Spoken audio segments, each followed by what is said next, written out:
Well, hi. Today is Monday, August 11th, 2025. I'm Todd Studer, and this is Morning Coffee. We are doing previews of the fall sports seasons from around Council Bluffs. And last Friday, we had Activities Director at Council Bluffs Thomas Jefferson High School, Luke Peterson, on the show. If you haven't seen that yet, go back and watch Friday's episode. Today, we welcome Jeff Novotny, longtime Activities Director at Abraham Lincoln High School. And we're going to learn a little bit more about what's going on. They are in full swing. And I should mention that as we recorded this interview, it was still last week. So Jeff was talking about some upcoming things that now have already taken place, but still wonderful information that you're going to find in this interview. And, Jeff Novotny, he's one of my favorite folks in town, and he has a real passion for young people and for Abraham Lincoln High School, and was very happy when he agreed to be on the show. And that conversation is coming up here in just a little bit. I have big plans this week. I'm heading over to the Iowa State Fair, and I'm looking forward to taking in all of the activities. I heard that there might be a free show. Herman's Hermits, I think, was taking a free stage at the Iowa State Fair. I'm not going to any of the grandstand events this year. A couple of years ago, or last year rather, I saw the Avett Brothers, and it was a tremendous show. It's just wonderful. And nothing there this year that I really wanted to see. I'm sure Pitbull is a wonderful guy. It's just not my thing. So not on my list of concerts to be able to go and take part in. But I've heard that there is something along the lines of a flight of handballs, like 3 different handball flavors that we can purchase at the State Fair this year. That's at the top of my list to see what those are like. And hope to take some video coming up on Wednesday and bring it back to you later on in the week on one of the programs here on Morning Coffee. So if you haven't made it over to the State Fair, come on over. Wednesday looks like it's supposed to be a pretty nice day. Although there is some variations in what forecast you want to look at. I looked at my phone, and it said the high in Des Moines on Wednesday was supposed to be 80. And then I went to one of the local TV stations in Des Moines. I think KCCI, is that Channel 8 in Des Moines? I think it is. They're saying 86. And 6 degrees that's a lot. Yeah, somebody, you guys need to get together and compare notes, because I want it exact. I need to know how to dress. Also, I did notice, too, that there is, they've eased the rules a little bit at the State Fair. So for the Iowa State Fair, that you can now take food and drink in. And again, you can't take alcohol in, and I think it has to be in clear containers. But other than that, typically they want you spending your money on the fair food there, which I'm planning on doing. But taking water in, I think, will be a big benefit. So anyway, that's something that is available now. If you want to save a little money when you go into the State Fair, you can take your own lunch in. How about that? All right. Coming up today, as I said, Activities Director at Ale High School, Jeff Novotny. That is just around the corner. Yeah, a leak, a clogged drainer, a big remodel. That's right. What Waldstein Plumbing in Council Bluffs is ready to tackle. Fast, reliable service, expert craftsmanship, handling everything from small repairs to major installations. And has this heat been making you wonder if your air conditioner is working as well as it should? Get a hold of AirServe Heating and Air Conditioning in Council Bluffs. Both these great companies, when integrity matters and when doesn't it, these are the guys that you want to get a hold of. So go to waldsteinplumbing.com or airservecouncilbluffs.com to learn more. Navigating the healthcare system can be challenging, frustrating, and time-consuming for you and your family. That's where My Nurse Healthcare in Council Bluffs steps in. Nurse advocates providing one-on-one guidance and support every step of the way. With a dedicated nurse by your side, you are going to get the right care from the right provider at the right time. Visit mynursehealthcare.com and let them take the stress out of healthcare. And the Mile Away in Council Bluffs is closed on Mondays, but they're going to be back for lunch tomorrow morning at 11. What a great laid-back spot with great food and even better company. It's a family-run bar and grill, and you're going to feel it as soon as you walk in. Mouth-watering wings, unbeatable weekly specials, and an atmosphere that feels like home. Their address is 2270 Old Lincoln Highway. Just drive north on Old Lincoln Highway, north of Council Bluffs, and you'll see the Mile Away right there on the left, or if you're coming down from Crescent, it'll be on your right. It's the perfect place to relax and enjoy good times. Be sure to follow them on Facebook for the latest events and specials. With us this morning, Mr. Jeff Novotny, Activities Director at Abraham Lincoln High School in Council Bluffs. Great to see you, sir. You're looking well. Yeah, Todd. Good to see you again. Let's talk about, let's begin with the summer. With everything that went on at AL, and because, Iowa is one of those rare states that things don't stop in the summertime. We've got stuff going on all year long. Yeah, the rules in Iowa I love them because, some rules there's too many rules. So Iowa basically says from June 1 up to the first day of fall practices, which is next Monday, given the dead week that they give where you have no contact, it's full contact. So it's pretty much practices. And we, with our culture, have kind of switched from that open gym terminology, which kind of almost seems voluntary, to we have summer practices. So we had an outstanding summer with coaches really working together for athletes, especially the ones that we share, and combined with our strength and conditioning program run by Adam Loftus, our new strength coach. Probably record numbers and really changing the culture there. One of our culture circles is work, so really trying to get the work in this summer, taking advantage of that practice time and that strength and conditioning to become better athletes and get ready for our seasons. Well, and he's coming from, he's got some fairly lofty things on his resume, working with an indoor football team. So I'm sure that the kids responded well to that too. Yeah, and him working with our coaches too. He obviously there's some basic things you do in a strength and conditioning program that for every athlete, but working with our basketball coaches, they might have some things that are a little bit different than the volleyball coach or the football coach or the wrestling coach. So, he does a great job reaching out to all of them and making it specialized for athletes, but yet, a core set of lifts and agility to become better athletes. You bring up a good point. In situations like that, or regardless of the practice and training, it's not a one-size-fits-all thing. That you need different skill sets depending on the sport, and that's going to play into how you practice and how you do that strengthening and conditioning. Yeah, and it's a sense of trust, that goes along with that too. So, he's taught PE for us for the year. This is his first summer working with our kids. So our coaches getting to know him and his style, him getting to know them, that really makes that be successful. Now, as you are heading into the fall seasons, what's the buzz? What are you hearing about what we can expect out of AL this year? Well, consistency in our coaching staffs is first and foremost. If you did a study with programs that are successful and struggle, I guarantee one of the things is for programs that keep building and keep improving are having coaching staffs that are longevity and working together. So excited about bringing back all of our head coaches this fall, almost all the assistants, so that process can keep moving forward. Excited we have some great seniors that are going to have to step up in leadership roles because we've lost some great seniors last year, but also some young athletes. We had a really good freshman class of girls last year that are sophomores now that are going to have to step in some leadership roles. And always excited about the freshmen. Bringing in a new class that their excitement of entering high school and being a part of high school sports and activities. That's always exciting too. So really looking forward just to get going. We have 5 home games plus the TJ football game is an away game. So we're at the WIC 6 of 9 weeks. So that's going to be nice for our fans to come down and support the boys. Volleyball, excited about that. Right now we're finishing up a new court. I have to give our school district a lot of credit. They kind of give a lot of decision making to the AD, and I went out and searched and found a great. Can't say enough things about BB floors. They're finishing up our floor, and it's going to be one of the sharpest looking floors in Southwest Iowa. So I encourage fans to come up and watch a volleyball game or basketball this winter and look at it. It's going to be a eye-popping court. So kids are excited about that. And overall, just the fall brings in excitement. Start of school, kids want to be here. It's fresh and there's nothing like fall activities.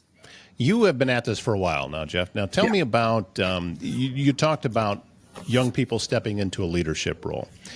How early are you able to recognize that, okay, I can see this student athlete when they hit some of the upper class grades are really going to be a leader here? Is that something that you recognize early, or how often are you surprised by who steps into that role? That's an absolutely fantastic question. I wish I could have prepared for it a little bit. Thanks, Todd. No, you know what? I think this is going to be my 21st year as an AD. One thing I've seen over the years is so many different types of leaders. I bring up a Josh Dix, who's going to be playing at Creighton his senior year this year, a great AL family. He was a quiet leader, a leader by example. I mean, his work ethic, he was constantly in the gym. So when kids looked up to Josh Dix, that's what they saw. They saw a kid that worked and worked and worked and worked and worked and followed him. There's the vocal leaders, the kids that, just because of their outgoingness, kids gravitate to and lead. So my opinion is you need all types of leaders, and they don't have to be your seniors. They can be young underclassmen. So, but as a head coach, I feel they probably look for all types of those leaders to motivate all students, because all students are motivated a different way. It's not a one-size-fit-all way to motivate a student athlete. So, some need the vocal leader, the rah-rah. Some just are intrinsically motivated from the inside. So, to answer your question, I think you look for all different types of leaders, and I think that's what our coaches hopefully do. Well, and that's, to me, that's what athletics, and not just athletics, but also in the arts, when you get into chorus or you're getting into show choir, any of the other things, that's what that can instill. And it can bring that out of a student that maybe they didn't even realize it was in there until they're put in the situation where it's necessary, and now they have a chance to blossom. Yeah. If a kid takes anything from our athletic program, sure, we're going to have a handful of athletes every year who go on to the next level and play the sport they love or the activity they love. But one thing we want from all of our athletes is when they leave here, take some of those leadership skills, some of those hardworking skills, motivation, and take that to whatever they decide to do next, whether that's a 4-year college, whether that's a career field. And those are the skills that we really try to build on. How's the girls' tennis team feeling about playing in the fall instead of the spring, though? Well, my coaches were proponent of this for probably over a decade. They've been here as long as I have, and they've been in my ear for years to do this. It was a struggle to have boys and girls tennis in the same season for facilities. The spring rains a lot more, so it was almost a point if we had a home boys match, I had to schedule the girls away, otherwise they just couldn't practice, what have you. So they've been pushing to separate seasons for years. Would they have preferred it opposite to match Nebraska? Since we're so close to Nebraska, mm-hmm. I believe in Nebraska it's opposite. So the boys tennis season is right now and girls tennis. So trying to find closer matches with Nebraska is not possible anymore. But there's enough girls and boys tennis teams in Southwest Iowa. We have a pretty good schedule. Now, it's just facility-wise and weather-wise, they're ready to go. So it's exciting. We're looking forward to a really good girls' tennis season. A lot of girls coming back. And if you think about it, they played last spring. Summer, like we talked about earlier, is open practice season. So it's been about 4 or 5 months of straight tennis going right in the season. So our first match is tomorrow, Friday. We have a double duel, Sioux City West and Sioux City North. 2 conference teams are coming down. So, we're excited about it. That particular thing you talked about with the schools over in Nebraska, that is a unique situation for the border communities all the way around, because you've got, I know if you go up into extreme northwest Iowa, they're dipping across the border into Minnesota. Yep. The larger schools in the Quad Cities on the Iowa side, over on the Mississippi, they're going into Illinois. So it's kind of a different dynamic that you get a lot of experience and a lot of competition that ultimately is just going to benefit you when it comes postseason time. Yes, definitely. The seasons that match, and basketball comes to mind right away. If you look at our basketball schedule, we're allowed 7 non-conference games. 14 of our games are in the MRC, but we play Bellevue West, we play Papillion, we're playing Papillion South, we play Central. So limiting travel, closer away games so that our fans can watch, and it's good. It's good competition. I mean, the Omaha Metro League is a strong league, a big league, and when our seasons do match up with them, we do love to schedule them. So now, as you're heading into this, what about the other sports? What do you expect out of the volleyball team this year? Volleyball team's going to be young. There's a school bell. We're ready to go. So no, that's fine. I actually kind of like it. Volleyball team's ready to go. Only two seniors that are returning with some experience, but they'll be great leaders for us. Jasmine Shields and Cameron Hamilton, and like I said, some young talent in our junior and sophomore classes. So I know Coach Jeffrey's really excited about it. They kick off the season. The first Thursday of the first playing week is our first week of school at the end of the month. We go to ADM for a quad. So really excited. They're young. A lot of girls that are going to have to play this year, they didn't play last year. So there might be some bumps in the road, but that's athletics. There's ups and downs, and, it's, you learn from both both the highs and the lows. So, but they're going to be ready to go. Cross country, Coach Lee is doing a great job. A lot, again, young talent. He's really excited. Just had our preseason meeting with him this morning. Our home meet is September 6th, early in the season, so we'll be ready for that. Boys golf, again, a lot of young golfers that, again, the same thing. They come right off the summer season, golfing all summer, so they'll roll right into the season next week. Our first golf match, I believe, is next Thursday, so we're excited about that. Who am I forgetting? We have a couple girl swimmers that swim for the LC co-op team, so they'll be ready to go. And I think that's pretty much it. So. Marching band, we're having band camp this week. Stevie Wonder is our show, so come out to a football game. If you're a Stevie Wonder fan, there you go.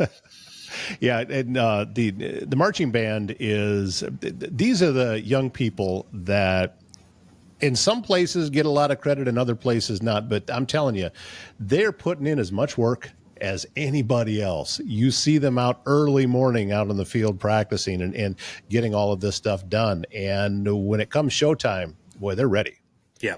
I mean, band camp for 2 straight weeks and they say 8 hours a day. They take a lot of breaks in there and have a lot of team bonding and fun too. But, and then, in some of those sports and activities that don't get the Friday or Saturday morning headlines or, a lot of press, they bond together and they support one another. And band would be a great example of that. Those kids would do anything for one another and they work extremely hard. How about the young folks that are coming in from middle school age and first year this year? Did you get a lot of participation out of the previous 8th graders going into 9th grade? Yeah, this summer, if you looked at our softball team, I think we started, the unique thing in Iowa, you talk about unique, summer baseball and softball. We had, I believe, 4 8th graders start for us this summer. So extremely talented, a class too, boys and girls. So we're, and I talked to Coach Kilberg a little bit, and we're probably going to have 3 or 4 freshmen, probably not play varsity, but pseudo varsity, just to be there. So we're excited about the 8th grade class coming in. Yeah, you got some athletes then in that group. If they're catching varsity time right away, that's exciting stuff for AL because, it's success breeds success. We all know that. Sure.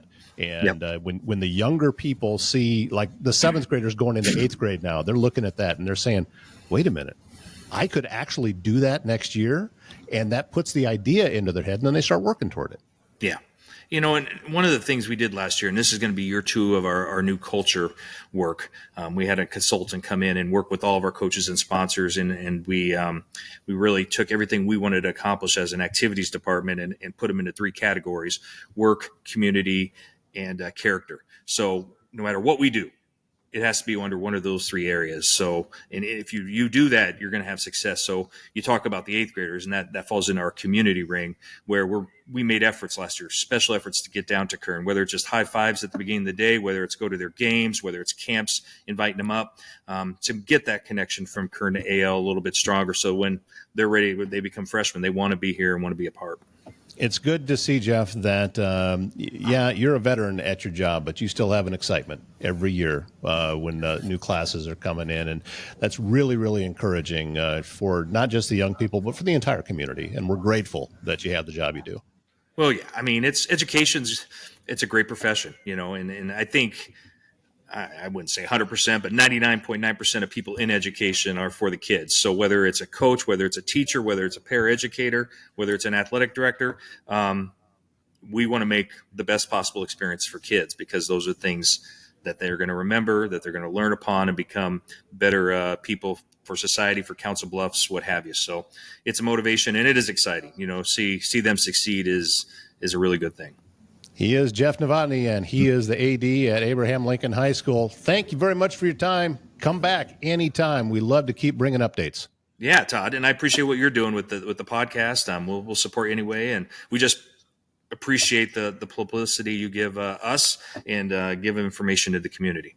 We will continue with our preview of the fall sports season with area activities directors, and coming up on tomorrow's show will be Jim Dermody from Lewis Central. And there's kind of a big football game coming up the first week of the season. A couple of defending state champs. How about that? So we'll talk with Jim about that and everything else going on over at Lewis Central. They've had a lot of construction and getting everything ready for the school year. So that is coming up on tomorrow's show on Morning Coffee. If you're feeling stuck in uncertainty, conflict, or miscommunication, The Spiral of Accountability by local author Carol Horner. This is your guide to breaking free from the fog that clouds decision-making and relationships. She has a website where you can get your copy of the book. It's spiralofaccountability.com. If you search for it on Amazon, you'll find it there too. You'll be learning how to recognize negative cycles, shifting your mindset, and building a culture of clarity and collaboration. This could be a work project, could be at home, but I'm telling you, it's going to help you in your journey through life. So when you are ready for a healthier, more productive team, go to spiralofaccountability.com. The Best Wrestler in Council Bluffs is the place to elevate your wrestling game. This is where champions are forged. Founded by Olympian George Ivanov and his father, elite coach Ivan Ivanov, the club is built on three pillars: wrestling, academics, and career. Train with world-class coaches who've produced Olympians, world champions, and national title holders. The state-of-the-art facility at the Iowa West Fieldhouse offers programs for all ages and skill levels. So go to thebestwrestler.com, whether you're aiming for the podium or just personal growth. They're going to be able to help you right there. That wraps up today's show. Again, don't forget, coming up tomorrow, we will be joined by Lewis Central Activities Director Jim Dermody. That'll be right here on Morning Coffee. My name's Todd Studer. I hope you have a great Monday.